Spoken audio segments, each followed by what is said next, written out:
ಶ್ರೀ ಸಾಯಿಬಾಬಾ ಜೀವನಚರಿತೆ ಪ್ರಣಿಪಾತೇನ ಪರಿಪ್ರಶ್ನೇನ ಸೇವೆಯ ಉಪಧ್ಯಕ್ಷಂತಿ ತೇ ಜ್ಞಾನಂ ಜ್ಞಾನಿನಃ ತತ್ವದರ್ಶಿನಃ. ಭಾಗ 1, ಅಧ್ಯಾಯ 23. ದೇವರ ಸಾಕ್ಷಾತ್ಕಾರ, ಬ್ರಹ್ಮನಿಷ್ಠೆ.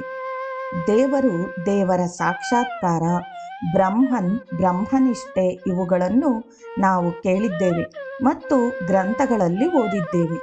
ಇವು ನಿಜವಾಗಿಯೂ ಏನನ್ನು ಸೂಚಿಸುತ್ತವೆ? ಸಂತರ, ಮಹಾತ್ಮರ ಜೀವನ ಚರಿತ್ರೆಯನ್ನು ಓದಿದಾಗ ಈ ಪ್ರಶ್ನೆ ಏಳುತ್ತದೆ. ಏಕೆಂದರೆ ಕೆಲವು ಸಂತರು ದೇವರ ಸಾಕ್ಷಾತ್ಕಾರ ಪಡೆದು ದೇವರನ್ನು ಒಲಿಸಿಕೊಂಡಿದ್ದಾರೆ. ದೇವರು ಎಂಬ ನಿಗದಿತ ವ್ಯಕ್ತಿ ಇದ್ದಾನೆಯೇ, ಅಥವಾ ಅದು ಭಾಗಶಃ ಕಾಣುವ ಸಮರವೇ, ಅಥವಾ ಪರಿಧಿಯ ಕಲ್ಪನೆಯೇ? ನಾವು ನೋಡುವ ವಸ್ತುಗಳೆಲ್ಲವೂ ಕಾಲದ ಬಾಹ್ಯಾಕಾಶದಲ್ಲಿನ ವಸ್ತುಗಳು. ದೇವರು ಅಂತಹ ವಸ್ತುವೇ. ನಾವು ಅಸ್ತಿತ್ವದಲ್ಲಿ ವಸ್ತುಗಳನ್ನು ಕಂಡಿದ್ದೇವೆ. ಆದ್ದರಿಂದ ಯಾವಾತನು ನಾನು ದೇವರನ್ನು ನೋಡಿದ್ದೇನೆ ಎಂದರೆ ದೇವರು ಅಸ್ತಿತ್ವದಲ್ಲಿದ್ದಾನೆ ಎಂದರ್ಥ. ದೇವರ ದರ್ಶನ ಎಂದರೆ ಅವನ ಸಾಕ್ಷಾತ್ಕಾರ, ಅಂದರೆ ದೇವರನ್ನು ನೋಡುವುದು ಎಂದರ್ಥದಲ್ಲಿ. ಸಾಕ್ಷಾತ್ಕಾರ ಎಂದರೆ ಉನ್ನತ ಧಾರ್ಮಿಕ ವ್ಯಕ್ತಿ, ಅತೀಂದ್ರಿಯ ಶಕ್ತಿ ಪಡೆದ ವ್ಯಕ್ತಿ. ಬೈಬಲ್ನಲ್ಲಿ ದೇವರು ಮೋಸಸ್, ಜೀಸಸ್ಗೆ ಕಾಣಿಸಿಕೊಂಡನು ಎಂದಿದೆ. ಅವರು ದೇವರ ದರ್ಶನ ಪಡೆದರು.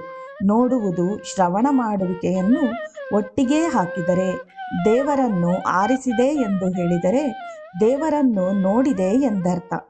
ಓಲ್ಡ್ ಟೆಸ್ಟ್ಮೆಂಟ್ನಲ್ಲಿ ಆಕಾಶದಲ್ಲಿ ಗುಡುಗಿನ ರೂಪದಲ್ಲಿ ದೇವರ ವಾಣಿ ಕೇಳಿಸಿತು ಎಂದಿದೆ. ನ್ಯೂ ಟೆಸ್ಟ್ಮೆಂಟ್ನಲ್ಲಿ ಸೆಂಟ್ ಜಾನ್ 10:28 BC ನಲ್ಲಿ ಜೀಸಸ್, ತಂದೆ ನಿಮ್ಮ ನಾಮವನ್ನು ಪ್ರಶಂಸಿಸಿ ಎಂದು ಕೂಗಿದಾಗ ಅವನಿಗೆ ಆಕಾಶವಾಣಿ ಕೇಳಿಸಿತು. ನಾನಾಗಲೇ ಅದನ್ನು ಪ್ರಶಂಸಿಸಿದ್ದೇನೆ, ಇನ್ನೊಮ್ಮೆ ಪ್ರಶಂಸೆ ಮಾಡುವೆ, ಕೇಳಿಸಿತು. ಜೀಸಸ್ ಹೇಳಿದ, ಈ ಆಕಾಶವಾಣಿ ನಿಮಗೋಸ್ಕರ ಬಂದಿತು ಎಂದ. ಹಿಂದೂ ಗ್ರಂಥಗಳಲ್ಲಿ, ಶಾಸ್ತ್ರಗಳಲ್ಲಿ ದೇವರನ್ನು ನೋಡಿದ್ದೇವೆ ಎಂದು ಉಲ್ಲೇಖವಾಗಿದೆ. ಇಲ್ಲಿ ದೇವರನ್ನು ನೋಡುವುದಷ್ಟೇ ಅಲ್ಲ, ಅವನೊಡನೆ ಆಟವಾಡಿ ಚಿರಪರಿಚಿತರಾಗಿ ಒಡನಾಡಿಯಾಗಿದ್ದೆ ಎಂದು ಕೆಲವು ಸಂತರ ಹೇಳಿಕೆ. ಜಾನಾಬಾಯಿಗೆ ದೇವರು ಬಂದು ಅವಳಿಗೆ ಮನೆಗೆ ಉಪಯೋಗಕ್ಕೆ ಬೇಕಾದ ಧಾನ್ಯಗಳನ್ನು ಬೀಸಿಕೊಟ್ಟ ವೃತ್ತಾಂತ. ದೇವರು, ಬ್ರಾಹ್ಮಣರು ಅವಳೊಡನೆ ಹಂಚಿಕೊಂಡು ಆಹಾರ ತಿಂದ ಪ್ರಕರಣವಿದೆ. ನಾಮದೇವನ ಕರೆಗೆ ಓಗೊಟ್ಟ ವಿಠಲ ಆಹಾರವನ್ನು ಸ್ವೀಕರಿಸಿದ ಸಂಗತಿ ಇದೆ. ಈ ವಿಷಯದಲ್ಲಿ ದೇವರು ಎಂದರೆ ಒಂದು ರೂಪ ಅಥವಾ ಅವತಾರ. ಶ್ರೀಕೃಷ್ಣ, ವಿಠಲ ಉದಾಹರಣೆಗೆ ಕೆಲವು ಸಂದರ್ಭಗಳಲ್ಲಿ ದೇವರನ್ನು ಒಂದು ನಿಶ್ಚಿತ ರೂಪದಲ್ಲಿ ನೋಡಿದ ಸಂಗತಿಗಳೂ ಇವೆ. ನಾಮದೇವ, ಜಾನಾಬಾಯಿಯಂತಹವರಿಗೆ ಮೊದಲಿಗೆ ದೇವರೊಬ್ಬನೇ.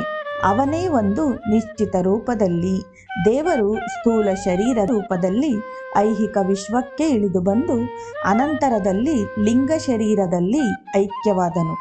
ದೇವರು ಆಗಾಗ್ಗೆ ತನಗೆ ಇಚ್ಛೆಯಾದ ರೂಪದಲ್ಲಿ ಅವತರಿಸಿದ್ದಾನೆ.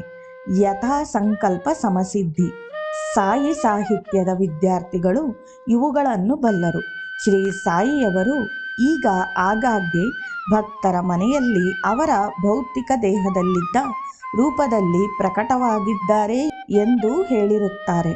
ಅನೇಕರು ಬಾಬಾರವರು ನಮ್ಮ ಮುಂದೆ ಬಂದು ನಮ್ಮೊಡನೆ ಮಾತನಾಡಿ ನಮಗೆ ಸಹಾಯ ಮಾಡಿ ಸೂಚನೆ ನೀಡಿದ್ದಾರೆ ಎಂಬ ಸುದ್ದಿಯೂ ಇದೆ. ಶ್ರೀ ಸಾಯಿಯವರು ಪ್ರಕಟವಾಗಿದ್ದಾರೆ, ಪ್ರಕಟವಾಗುತ್ತಲೇ ಇದ್ದಾರೆ ಎಂಬುದು ಪ್ರಶ್ನಾತೀತ. ಇದು ವಿಶೇಷವಾಗಿ ಬಾಬಾ ಭಕ್ತರಿಗೆ ಆಗಿರುವ ಅನುಭವ. ಇತ್ತೀಚೆಗೆ ಆಲ್ ಇಂಡಿಯಾ ಸಮಾಜದವರು ಸಾಯಿಯವರು ಈಗಲೂ ಜೀವಂತರಾಗಿ ಸಹಾಯ ಮಾಡುತ್ತಿದ್ದಾರೆಯೇ ಎಂಬ ಭಿತ್ತಿಪತ್ರ ಹೊರಬಂದು ಅದರಲ್ಲಿ ಸಾಯಿಬಾಬಾರವರು ಅನೇಕ ಕಡೆಗಳಲ್ಲಿ ಕಾಣಿಸಿಕೊಂಡಿದ್ದಾರೆ. ಅಹಮದಾಬಾದ್ ವಕೀಲ ಮಾನೇಕ್ವಾಲಾ ಅವರ ಮನೆಯಲ್ಲಿ ಕಾಣಿಸಿಕೊಂಡರು ಎಂಬ ವಿಚಾರ ಪ್ರಶ್ನಾತೀತ. ದೇವರನ್ನು ನೋಡುವುದು ಇದೇ ರೀತಿ ಆಗಿದ್ದಲ್ಲಿ ಅದನ್ನು ನಾವು ಒಪ್ಪಿಕೊಳ್ಳೋಣ. ನಾವೆಲ್ಲರೂ ತೈತ್ತರೀಯ ಉಪನಿಷತ್ ಪ್ರಕಾರ ತಾಯಿ, ತಂದೆ, ಗುರು, ಆಚಾರ್ಯ, ಗುರುದೇವ ಇವರುಗಳನ್ನು ದೇವರೆಂದು ಪೂಜಿಸುತ್ತೇವೆ. ಪೂಜಾಕರ್ತನಿಗೆ ಅವರು ದೇವರು.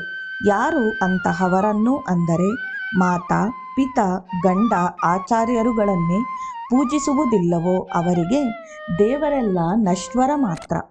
ಅನೇಕರು ದೇವರಿದ್ದಾನೆ ಎಂದು ಹೇಳಲು ಇಷ್ಟಪಡುವುದಿಲ್ಲ. ಇಂತಹವರು ವಿರಳ.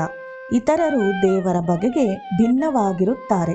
ಆದರೆ ಜನಸ್ತೋಮವು ದೇವರ ಬಗೆಗೆ ಮಾತನಾಡುತ್ತಾ ಚರ್ಚಿಸುತ್ತಾ ಅನುಭವವಿಲ್ಲದ ಸಾಕ್ಷಾತ್ಕಾರದ ಅರಿವಿಲ್ಲದೆ ಇರುತ್ತಾರೆ. ಅವರಿಗೆ ಬ್ರಹ್ಮನಿಷ್ಠೆ ಇರುವುದಿಲ್ಲ. ಹರಿನಿಷ್ಠರಲ್ಲ ಅಥವಾ ಮದಾಭಿಜ್ಞ ಅಂದರೆ ದೇವರ ಬಗೆಗೆ ಅಷ್ಟು ತಿಳಿದಿರುವುದಿಲ್ಲ. ಸಾಯಿಬಾಬಾರವರು ಅವರ ಬಗೆಗೆ ತರ್ಕ ಮಾಡುವುದನ್ನು ಖಂಡಿಸುತ್ತಿದ್ದರು. ಆದ್ದರಿಂದ ಕೆಲವು ಧರ್ಮಗ್ರಂಥಗಳ ಆಧಾರದ ಮೇಲೆ ದೇವರ ದರ್ಶನ, ದೇವರ ಸಾಕ್ಷಾತ್ಕಾರ, ಬ್ರಹ್ಮನ ಸಾಕ್ಷಾತ್ಕಾರ ಇವು ಹೇಗೆ ಅಸಾಧ್ಯ, ಸಾಧ್ಯ ಎಂಬುದನ್ನು ತಿಳಿಯುವುದು ಕ್ಷೇಮಕರ. ಈಗ ನಾವು ಹಿಂದೂ ಧರ್ಮಗ್ರಂಥವನ್ನು ಮೊದಲು ತಿಳಿದುಕೊಳ್ಳೋಣ. ಹಿಂದೂಗಳನ್ನು ತೆಗೆದುಕೊಂಡರೆ ವೇದ ಮತ್ತು ಶಾಸ್ತ್ರಗಳು ನಿರ್ಧರಿಸುವ ಸಂಗತಿಗಳು. ಉಪನಿಷತ್ಗಳನ್ನೊಳಗೊಂಡ ವೇದಾಂತವು ವೇದದ ಪ್ರಮುಖ ಭಾಗವಾದ ಉಪನಿಷತ್ನಲ್ಲಿ ಬ್ರಹ್ಮನ ಬಗೆಗೆ ಅನೇಕರು ಹೆಚ್ಚು ಬಲವುಳ್ಳ ವಿಷಯಗಳ ಮೂಲಕ ವಾಕ್ಯಗಳು ವಚನಗಳೂ ಇವೆ. ಉಪನಿಷತ್ನಲ್ಲಿ ಬ್ರಹ್ಮನ್ ಅಂದರೆ ದೇವರು. ಇಲ್ಲಿ ದೇವರ ಅಂಕೆಯಿಲ್ಲದ ವ್ಯಕ್ತಿ, ಭಾವಾರಹಿತ, ದೇವೋತ್ತಮ, ಪರಮ ಪುರುಷೋತ್ತಮ. ದೇವರ ಸಾಕ್ಷಾತ್ಕಾರ ಅಥವಾ ಬ್ರಹ್ಮನಿಷ್ಠೆ ಉಪನಿಷತ್ನಲ್ಲಿ ಬ್ರಹ್ಮನ ಬಗೆಗೆ ಏನು ಹೇಳಿದೆ ಎಂಬುದರಿಂದ ನಿರ್ಧಾರ ಮಾಡಲಾಗುತ್ತದೆ. ಕೇನೋಪನಿಷತ್ತಿನಲ್ಲಿ ಯೇ ಚಕ್ಷುನಾ ಪಶ್ಯತಿ ಯೇನ ಚಕ್ಷುಷ್ಮಿ ಪಶ್ಯತಿ ತದ್ ಏವ ಬ್ರಹ್ಮತ್ವಂ ವಿಧೀನಂ ಇದಂ ಯದ್ ಇದಂ ಉಪಾಸತೆ ಎಂದು ಹೇಳಿದೆ. ಅಂದರೆ ಯಾರು ಯಾರನ್ನು ಕಣ್ಣಿನಿಂದ ನೋಡಲಾಗುವುದಿಲ್ಲವೋ ಅವನೇ ಬ್ರಹ್ಮ. ಅದೇ ಬ್ರಹ್ಮ. ನಾವು ದೇವರೆಂದು ನೋಡುವ ಮತ್ತು ಪೂಜಿಸುವ ವಸ್ತುಗಳಲ್ಲಿ ಬ್ರಹ್ಮನನ್ನು ಆಲಿಸಲಾಗುವುದಿಲ್ಲ, ಯೋಚಿಸುವ ಹಾಗಿಲ್ಲ. ಅಂದರೆ ಉಪನಿಷತ್ನಲ್ಲಿ ಬ್ರಹ್ಮನನ್ನು ಆಲಿಸಲಾಗುವುದಿಲ್ಲ ಮತ್ತು ಅವನು ಯೋಚಿಸುವ ವಸ್ತುವಿನಲ್ಲಿ ಅಂದರೆ ಭಾವನಾತ್ಮಕ ಚಿಂತನೆ. ಇದನ್ನು ಸರಿ ಎಂದರೆ ಬ್ರಹ್ಮನು ಇಂದ್ರಿಯ ಗೋಚರ ವಸ್ತುವಲ್ಲ. ದೇವರ ದರ್ಶನ ಎಂದರೆ ಸಾಮಾನ್ಯವಾಗಿ ದೇವರನ್ನು ವಾಸ್ತವವಾಗಿ ನೋಡುವಿಕೆ. ಇದು ಸಾಧ್ಯವಿಲ್ಲ. ಬ್ರಹ್ಮ ಎಂದರೆ ಯದ್ ಉಪಾಸತೆ, ಜನಗಳು ಉಪಾಸನೆ ಮಾಡುವ. ಜನಗಳ ನಿಲುವು ಪುರಾಣಗಳ ಮೇಲೆ ನಿಂತಿದೆ. ಪರಾತ್ಪರ ಸತ್ಯಕ್ಕೆ ಬ್ರಹ್ಮನ್, ಪರಮಾತ್ಮ ಮತ್ತು ಭಗವಾನ್ ಎಂದು ಹೆಸರು. ಅಲ್ಲದೆ ಜೀವಿಗೂ ವ್ಯಕ್ತಿಗತ ಆತ್ಮಕ್ಕೂ ಬ್ರಹ್ಮನ್ ಎಂದು ಹೆಸರು. ಬ್ರಹ್ಮನ್ ಮತ್ತು ಇತರೆ ದೇವರುಗಳಿಗೆ ದೇಹವಿಲ್ಲದ ಆಕಾರವಿದೆ. ಇದು ಶ್ರೀಕೃಷ್ಣನ ಮಾಯೆ. ಹೀಗೆ ನಾವು ದೇವರು ನಮ್ಮೊಡನೆ ಮಾತನಾಡುತ್ತಾನೆ ಮತ್ತು ನಡೆಯುತ್ತಾನೆ ಎಂಬ ಅಭಿಪ್ರಾಯ ಹೊಂದುವೆವು. ಓಲ್ಡ್ ಟೆಸ್ಟ್ಮೆಂಟ್ನಲ್ಲಿ ಅಬ್ರಹಾಂನು ದೇವರೊಡನೆ ನಡೆಯುತ್ತಾ ಮಾತನಾಡಿದ ಎಂದಿದೆ. ಅಬ್ರಹಾಂನು ಮಾತನಾಡಿದ, ಅವನೊಡನೆ ನಡೆದ ವ್ಯಕ್ತಿಯೇ ಜನಗಳು ಪೂಜಿಸುತ್ತಿದ್ದ ದೇವರು. ಜಲ ಮಂಜುಗೆಡ್ಡೆಯ ಹಾಗೆ ಗಟ್ಟಿಯಾಗಿ ಕಾಣುವುದು. ಅದು ಜಲವೇ ಜಲ. ಒಮ್ಮೆ ಗಟ್ಟಿಯಾಗಿ ಮಂಜುಗೆಡ್ಡೆಯಾಗುತ್ತದೆ, ಇನ್ನೊಮ್ಮೆ ಆವಿಯಾಗಿ ಕಾಣುತ್ತದೆ, ಇನ್ನೊಮ್ಮೆ ಮೆದುವಾದ ದ್ರವ್ಯದ ಹಾಗೆ ಕಾಣುತ್ತದೆ. ರಾಸಾಯನಿಕವಾಗಿ ಇವೆಲ್ಲವೂ H2O. ಇದೇ ರೀತಿ ಬ್ರಹ್ಮನ್ ಅಥವಾ ದೇವರು ತೈತ್ತರೀಯ ಉಪನಿಷತ್ತಿನಲ್ಲಿ ವರುಣನ ಪುತ್ರ ಭೃಗುವನ್ನು ಬ್ರಹ್ಮನ್ ಅಂದರೆ ಏನು ಎಂದು ಕೇಳಲು ಉತ್ತರ ಈ ರೀತಿ ಬಂದಿತು: ಯತೋ ವಾ ಇಮಾನಿ ಭೂತಾನಿ ಜಾಯಂತೆ ಯೇನ ಜಾತಾನಿ ಜೀವಂತಿ ಯತ್ ಪ್ರಯಂತಿ ಅಭಿ ಸಮವಿಶಂತಿ ತತ್ ಬ್ರಹ್ಮ. ಯಾವುದರಿಂದ ಈ ಬ್ರಹ್ಮಾಂಡದ ಜೀವಿಗಳು ಇತರ ವಸ್ತುಗಳು ಹುಟ್ಟಿದವೋ, ಯಾವುದರಿಂದ ಅವು ಸಂಕರ್ಷಿತವಾಗಿದೆಯೋ, ಕೊನೆಗೆ ಯಾವುದರಲ್ಲಿ ಅವು ಲೀನವಾಗುವವೋ ಅದೇ ಬ್ರಹ್ಮ. ಒಂದೇ ಮಾತಿನಲ್ಲಿ ಹೇಳುವುದಾದರೆ ಈ ವಿಶ್ವದ ಮೂಲ ಮತ್ತು ಅಂತ್ಯವೇ ಬ್ರಹ್ಮನ್. ವಿಶ್ವವು ಸ್ಪಷ್ಟ ಪ್ರಕಟ, ಆದರೆ ವಿಶ್ವದ ಮೂಲ ಅಸ್ಪಷ್ಟ. ಹೊಳೆಯ ಮೂಲ ಹೊಳೆ, ಆದ್ದರಿಂದ ಸ್ಪಷ್ಟಕ್ಕಿಂತ ಮುಂಚೆ ಬ್ರಹ್ಮ. ಅಸ್ಪಷ್ಟ ವಿಶ್ವದ ಉದಯವಾದ ನಂತರ ಬ್ರಹ್ಮ ಸ್ಪಷ್ಟವೇ ಅಥವಾ ಅಲ್ಲವೇ? ಇಲ್ಲಿ ಭಿನ್ನಾಭಿಪ್ರಾಯವಿದೆ. ಉಪನಿಷತ್ ಪ್ರಕಾರ ಸರ್ವಂ ಖಲು ಇದಂ ಬ್ರಹ್ಮ. ಎಲ್ಲವೂ ಸ್ಪಷ್ಟ, ಪ್ರಕಟ ಮತ್ತು ಅಸ್ಪಷ್ಟ. ಆ ಪ್ರಕಾರ ಇದನ್ನು ಗ್ರಹಿಸುವವರು ಋಷಿಗಳು ಮಾತ್ರ. ಚಾಂದೋಗ್ಯ ಉಪನಿಷತ್ತಿನಲ್ಲಿ ಒಬ್ಬ ಋಷಿಯು ತನ್ನ ಶಿಷ್ಯ ಶ್ವೇತಕೇತುವಿಗೆ ಬ್ರಹ್ಮನ ಬಗೆಗೆ ಈ ತರಹ ಕಥೆಗಳನ್ನು ಹೇಳುತ್ತಾನೆ. ಕಣ್ಣಿಗೆ ಗೋಚರವಾಗುವ ಒಂದು ಹಿಡಿ ಉಪ್ಪನ್ನು ನೀರಿಗೆ ಹಾಕಿದರೆ ಉಪ್ಪು ನೀರಿನಲ್ಲಿ ಕರಗಿದಾಗ ನಮ್ಮ ಕಣ್ಣಿಗೆ ಉಪ್ಪು ಕಾಣುವುದಿಲ್ಲ. ಆದರೆ ಆ ನೀರನ್ನು ತೆಗೆದುಕೊಂಡು ಸ್ವಾದಿಸಿದರೆ, ಉಪ್ಪು ಹಾಕದೇ ಇರುವ ನೀರನ್ನು ಸ್ವಾದಿಸಿದರೆ ಮತ್ತು ವ್ಯತ್ಯಾಸವು ಕಾಣುವುದು. ಈಗ ಉಪ್ಪು ಹಾಕಿದ ನೀರು ಉಪ್ಪು ಸ್ವಾದ ನೀಡುತ್ತದೆಯಲ್ಲವೇ? ಆದ್ದರಿಂದ ಉಪ್ಪು ಈ ಕಣ್ಣಿಗೆ ಗೋಚರವಾಗದೇ ಇದ್ದರೂ ಸ್ವಾದದ ಅರ್ಥದಲ್ಲಿ ಅದು ವಸ್ತುತಃ ನೀರಿನಲ್ಲಿರುತ್ತದೆ. ಆದ್ದರಿಂದ ಬ್ರಹ್ಮನು ಅಗೋಚರ. ಆದರೆ ನಿಜಕ್ಕೂ ಇನ್ನೊಂದು ಅರ್ಥದಲ್ಲಿ ಅಗೋಚರ ಅಂದರೆ ಇಂದ್ರಿಯಗಳಿಂದಾಚೆ ಗೋಚರ. ಈಗ ಇನ್ನೊಂದು ಉಪಮೇಯ ನೋಡೋಣ. ಶಿಷ್ಯನಿಗೆ ಒಂದು ಆಲದ ಹಣ್ಣನ್ನು ತಂದು ಅದನ್ನು ಸುಲಿಯಲು ಹೇಳಿದರು. ಅದರಲ್ಲಿ ತುಂಬ ಬೀಜವಿದ್ದಿತು. ಆಗ ಗುರುವು ಬೀಜದೊಳಗೆ ಏನಿದೆ ಎಂದು ಪ್ರಶ್ನಿಸಿದರು. ಶಿಷ್ಯ ಏನೂ ಇಲ್ಲವೆಂದ. ಆಗ ಗುರುವು, ಈ ಬೀಜವನ್ನು ಪುನಃ ನೆಟ್ಟರೆ ಅದು ಗಿಡವಾಗಿ, ಮರವಾಗಿ ಇಡೀ ಭೂಮಿಯನ್ನು ಆವರಿಸುತ್ತದೆ. ಆದರೂ ಇದರಲ್ಲಿ ಏನೂ ಇಲ್ಲ ಎನ್ನುತ್ತಿದ್ದೀಯಲ್ಲ ಎಂದರು. ಆದರೆ ಯಾವುದು ನಿನಗೆ ಅಗೋಚರವೋ ಅದೇ ಬೀಜ ಬೃಹತ್ತಾಗಿ ಪ್ರಕಟವಾಗಿ ಮರವಾಗಿ ಅರಣ್ಯವಾಗುವುದನ್ನು ನೀನು ಅಲ್ಲಗಳೆಯುವ ಹಾಗಿಲ್ಲ.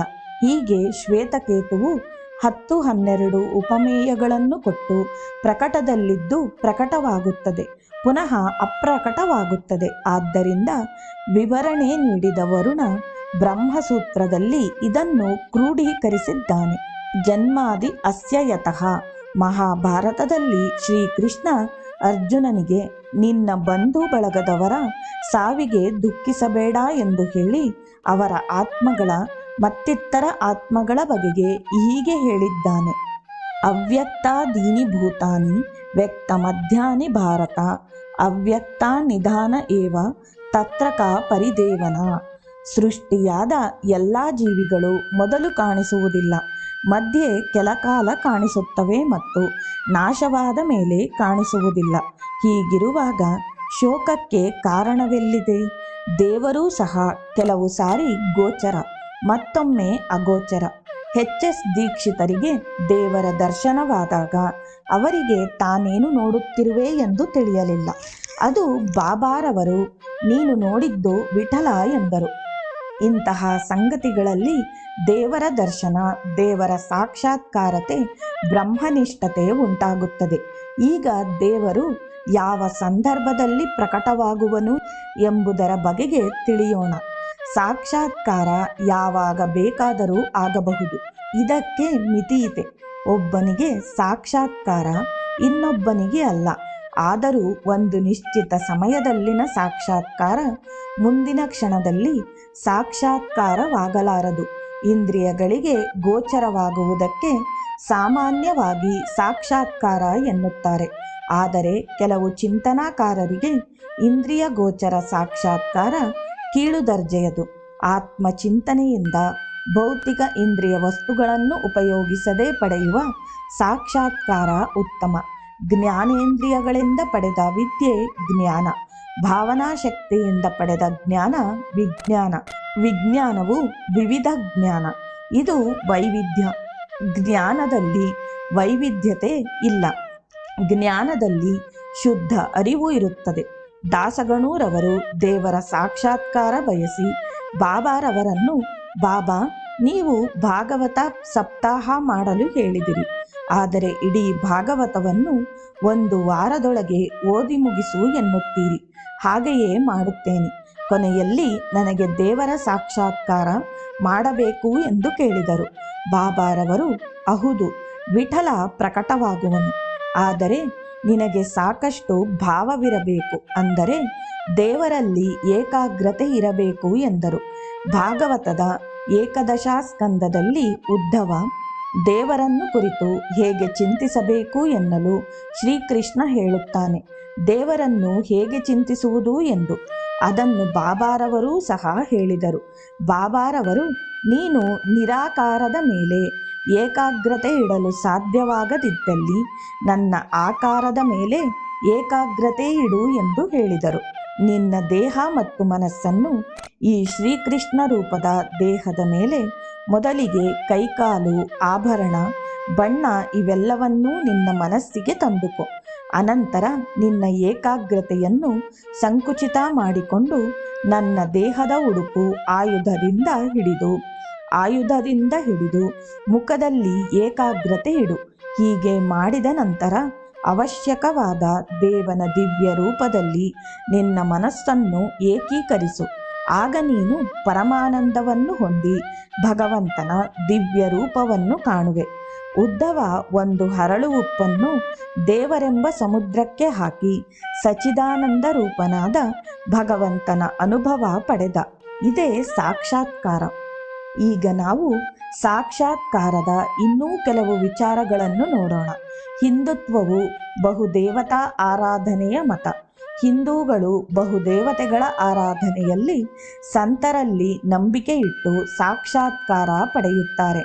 ಯಾವಾತನು ತನ್ನ ಇಷ್ಟ ದೇವತೆಯನ್ನು ಕುರಿತು ದೀರ್ಘವಾಗಿ ಆರಾಧಿಸಿದಾಗ ಆ ದೇವರು ಪ್ರಸನ್ನನಾಗಿ ಎಲ್ಲವನ್ನೂ ಕರುಣಿಸುವನು. ಇಲ್ಲಿ ದೇವ ದರ್ಶನವನ್ನು ಸಾಕ್ಷಾತ್ಕಾರ ಎನ್ನುವರು.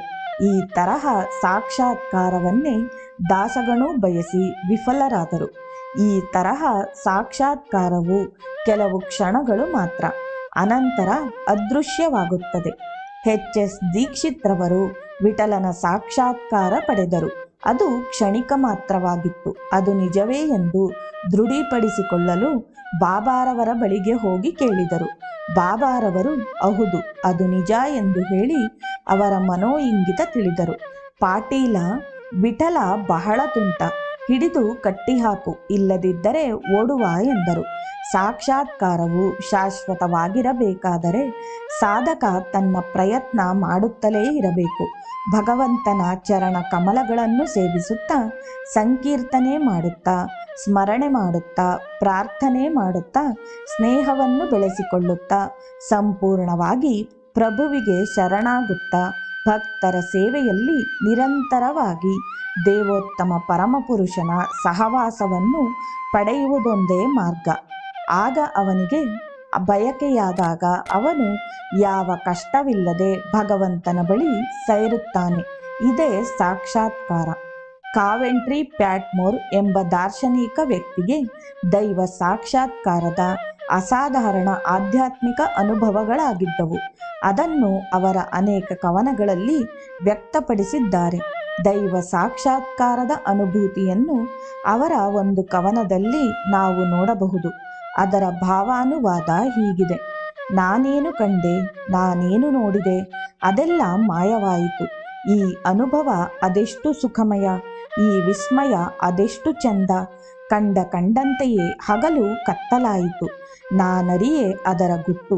ವರುಷ ಕಳೆದೆ ಈ ವಿಸ್ಮಯದಲ್ಲಿ, ಸ್ವರ್ಗದಿಂದ ಧರೆಗಿಳಿದ ಸುಖಾನುಭವದಲ್ಲಿ ನಾ ಕಂಡಿದ್ದು ಸಟೆ, ಆದರೆ ವಿವರಿಸಲಶಕ್ಯ.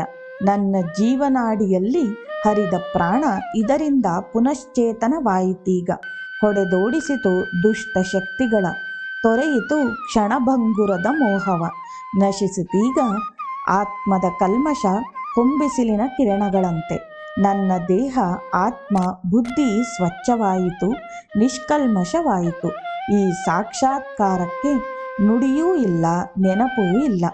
ಇಲ್ಲಿಗೆ ಭಾಗ 1ರ 23ನೇ ಅಧ್ಯಾಯವು ಸಮಾಪ್ತಿಯಾಯಿತು.